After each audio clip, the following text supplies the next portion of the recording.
नमस्कार दोस्तों, एक बार फिर आपका स्वागत है अनग एकेडमी के यूट्यूब चैनल पर। जैसा कि आपको पता है, जो करंट अफेयर की सीरीज़ चल रही है उसी के बेसिस पे अपन क्वेश्चंस की भी एक सीरीज़ चला रहे हैं, जिसमें मेंस के 15, 50 और 100 शब्दों में क्वेश्चंस डिस्कस कर रहे हैं। और ये जो क्वेश्चन है, इनका जो कंटेंट है वो वही है जो अपन करंट अफेयर की वीकली जो सीरीज चल रही है उसमें जो टॉपिक्स डिस्कस करते हैं। ठीक है, तो अगर आपने जो आज वीडियो अपलोड हुआ है वीक 3 ऑफ अगस्त 2024 का, उसको नहीं देखा है तो प्लीज़ पहले जाके वो वीडियो देख लीजिए, ताकि ये क्वेश्चंस को आंसर करने में आपको सहूलियत हो। अदरवाइज़ अगर आपकी तैयारी इस लेवल पे हो चुकी है कि भाई आपको उस वीडियो को देखने की कोई आवश्यकता नहीं है, तो आप डायरेक्टली ये क्वेश्चंस आंसर कर सकते हो। इस वीडियो का मैक्सिमम बेनिफिट लेने के लिए पहले आप रुक के 7 मिनट के अंदर ये क्वेश्चंस का आंसर करें। देन हम नेक्स्ट स्लाइड से इन क्वेश्चंस के मॉडल आंसर्स देखेंगे। फिर आप अपने जो आंसर लिखे हैं उनको मॉडल आंसर से टैली करके अपने अकॉर्डिंगली मार्क्स दे दें। ठीक है, मार्क्स मैंने यहाँ बताए हैं आपको। जैसे ये 2 अंक के क्वेश्चन है, ये 5 अंक के और ये 10 अंक के, और ये शब्द सीमा बताई गई है। ठीक है, तो इनको देखते हुए आप एक बार स्लाइड को पॉज करें, वीडियो को पॉज करें और क्वेश्चंस लिखें। ठीक है, नेक्स्ट अपन फिर उसके बाद देखते हैं। तो उम्मीद करता हूँ आप ऐसा करेंगे ताकि आपको मैक्सिमम बेनिफिट हो। खुद के साथ इतना तो ईमानदार होंगे ही आप, है ना। चलिए देखते हैं अब इनको क्वेश्चंस को आगे और सोल्व करते हैं। तो पहला क्वेश्चन जो है वो ये है कि प्रधानमंत्री आवास योजना के मुख्य जो लाभार्थी हैं उनका आय वर्ग कौन कौन सा है। ठीक है, चलिए डायरेक्ट आंसर से क्वेश्चन आंसर से शुरू करते हैं। तो प्रधानमंत्री आवास योजना के मुख्य लाभार्थी आय वर्ग कौन कौन से हैं। तो इसमें आय जो एज ग्रुप है, सॉरी, जो इनकम ग्रुप है, जो बेनिफिशियरी है किसका, प्रधानमंत्री आवास योजना शहरी 2.0 का, उनके नाम पूछे हैं। तो कौन कौन से हैं, ईडब्ल्यूएस है, आर्थिक रूप से कमजोर वर्ग, निम्न आय वर्ग और मध्यम आय वर्ग। ठीक है, नेक्स्ट क्वेश्चन है कि मीरा महोत्सव का शुभारंभ हाल ही में कहाँ और किसके द्वारा किया गया। तो मेड़ता में। मेड़ता कहाँ है, नागौर जिले में। और किसके द्वारा, मुख्यमंत्री श्री भजनलाल जी शर्मा के द्वारा। कब किया गया, 10 अगस्त को किया गया। ठीक है, ये इंपॉर्टेंट है, आप जी थोड़ा देख लेना ना। मीरा जी को मैंने डिस्कस भी किया उस वीडियो में डिटेल के अंदर, तो आप वो वीडियो देख लेना ताकि आपका वो टॉपिक रिवाइज हो जाए। नेक्स्ट क्वेश्चन है कि प्रधानमंत्री आवास योजना शहरी, यू स्टैंड्स फॉर अर्बन, शहरी के अंतर्गत स्थापित प्रौद्योगिकी उपमिशन यानी TISM, जो अपन ने डिस्कस किया था ना, उसमें टेक्नोलॉजिकल इनोवेशन सब मिशन, है ना, का मुख्य उद्देश्य क्या है। इस मिशन का मुख्य उद्देश्य क्या है और ये कैसे कार्य करता है। तो मुख्य उद्देश्य क्या है, निर्माण क्षेत्र में नवीन, टिकाऊ और पर्यावरण अनुकूल आपदा प्रतिरोधी प्रौद्योगिकियों को बढ़ावा देना। किसमें, निर्माण क्षेत्र में क्या क्या करना, नवीन यानी नई, टिकाऊ यानी सस्टेनेबल, पर्यावरण अनुकूल यानी इको फ्रेंडली, और आपदा प्रतिरोधी डिजास्टर रेजिलिएंट टेक्नोलॉजीज़ को बढ़ावा देना। किसमें, कंस्ट्रक्शन में। ठीक है, एक तो ये इस मिशन का उद्देश्य है। ठीक है, दूसरा इसने पूछा है इसी क्वेश्चन में कि 2 क्वेश्चन के पार्ट है ना, ये कैसे कार्य करता है। एक तो उद्देश्य क्या है और ये कैसे कार्य करता है। तो ये शोध यानी रिसर्च, शोध, विकास और आधुनिक तकनीकों के प्रसार के माध्यम से किफ़ायती आवास निर्माण में राज्य और केंद्र शासित प्रदेशों की सहायता के द्वारा यह कार्य करता है। ठीक है, इस तरीके से ये इम्प्लीमेंट होता है।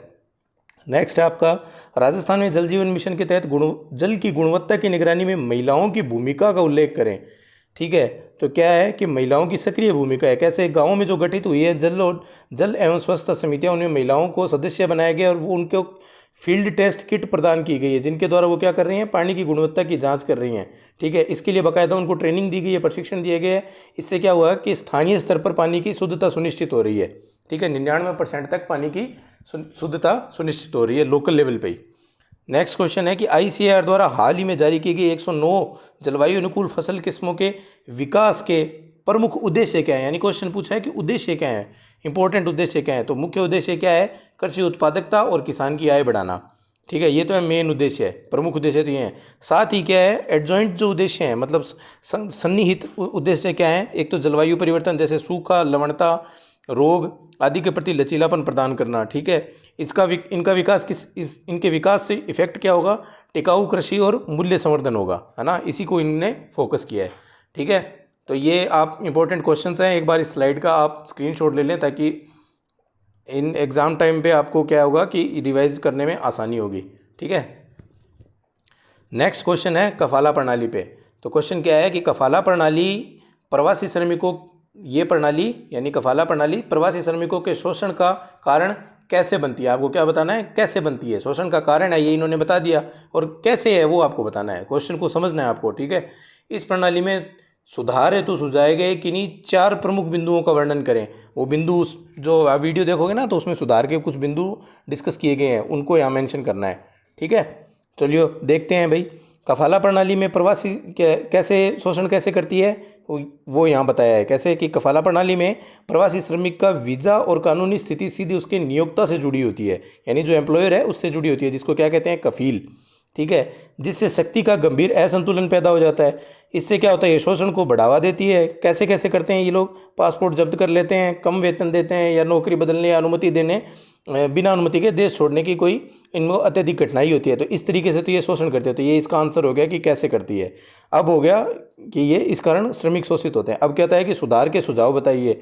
तो सुधार के सुझाव क्या हैं, 4 प्रमुख सुझाव ये हैं। एक तो श्रमिकों को स्वतंत्र रूप से परमिट नवीनीकृत करने की अनुमति होनी चाहिए। दूसरा, अनुबंध समाप्त होने पर या शर्तों के तहत नियोक्ता बदलने की स्वतंत्रता होनी चाहिए। तीसरा, बिना नियोक्ता की सहमति के देश छोड़ने का अधिकार होना चाहिए। और फोर्थ क्या है, चौथा क्या है, पासपोर्ट श्रमिक के पास ही रखने की गारंटी होनी चाहिए, ठीक है। नेक्स्ट है कि भारत में वरिष्ठ नागरिकों को किन प्रमुख आर्थिक, स्वास्थ्य संबंधी और सामाजिक चुनौतियों का सामना करना पड़ रहा है। मतलब उनको जितनी भी समस्याओं को सामना करना पड़ रहा है, उनमें से आर्थिक, स्वास्थ्य और सामाजिक चुनौतियां, इन 3 का वर्णन करना है।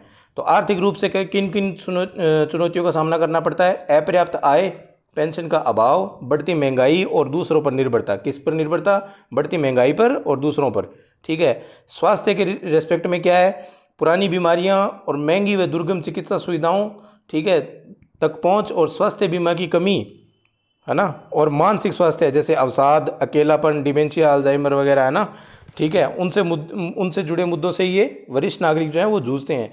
सामाजिक स्तर पर क्या है, अकेलापन, परिवार द्वारा उपेक्षा, बदलती पारिवारिक संरचना, है ना, जनरेशन गैप, उसका भी मेंटल इफेक्ट पड़ता है जो सीनियर सिटीजन होते हैं, ठीक है। पारिवारिक संरचना और के कारण समर्थन में कमी और संपत्ति विवाद आम है। ये आप न्यूज़पेपर उठाओगे तो आपको पता लग जाएगा, डेली इससे भर के आती हैं न्यूज़ें, ठीक है। इसके अतिरिक्त क्या है, ये तो है इंपॉर्टेंट जो इनने पूछे हैं, ये हम लाइन अब एक्स्ट्रा लिख रहे हैं। इसके अतिरिक्त गुणवत्तापूर्ण वृद्धाश्रमों की कमी और योजनाओं तक पहुँच में बाधा भी संस्थागत चुनौतियाँ हैं, ठीक है। तो इसका भी आप एक बार स्क्रीनशॉट ले लीजिए ताकि आपको रिवीजन में आसानी हो। मैं ये सारे मार्क्स हटा देता हूँ। चलिए नेक्स्ट, हाँ नेक्स्ट तो इंग्लिश मीडियम का है, ठीक है। तो ये यहीं तक का वीडियो था, और अगर आपने अभी तक चैनल को सब्सक्राइब नहीं करा है तो प्लीज़ चैनल को सब्सक्राइब कर लीजिए। और आपके कोई रिलेटिव या कोई जानकार जो इस पेपर के लिए प्रिपेयर कर रहे हैं, या जनरल नॉलेज के लिए भी आप किसी को अवेयर करवाना चाहते हैं, तो ये वीडियो प्लीज़ उनके साथ शेयर करें। कंटेंट अच्छा लग रहा है तो प्लीज़ लाइक करें, और अगर नहीं लग रहा है तो आप कोई सजेशन है तो प्लीज़ कमेंट बॉक्स में बताएं। कुछ रिफॉर्म आप अगर इन वीडियो के अंदर चाहते हैं तो वो भी आप कमेंट सेक्शन में बताएं, ताकि आप आगे आने वाली वीडियो के अंदर उनको अपडेट किया जा सके। आप जैसे जैसे कमेंट आए, हमने वीडियो को बहुत इंप्रूव किया। फर्स्ट वीडियो देखिए और ये वीडियो देखिए, तो इसी तरीके से अगर आप कमेंट में हमें अपना फीडबैक देते रहेंगे तो फीडबैक के अकॉर्डिंग ही कंटेंट तैयार होता रहेगा, ठीक है। चलिए, थैंक यू सो मच।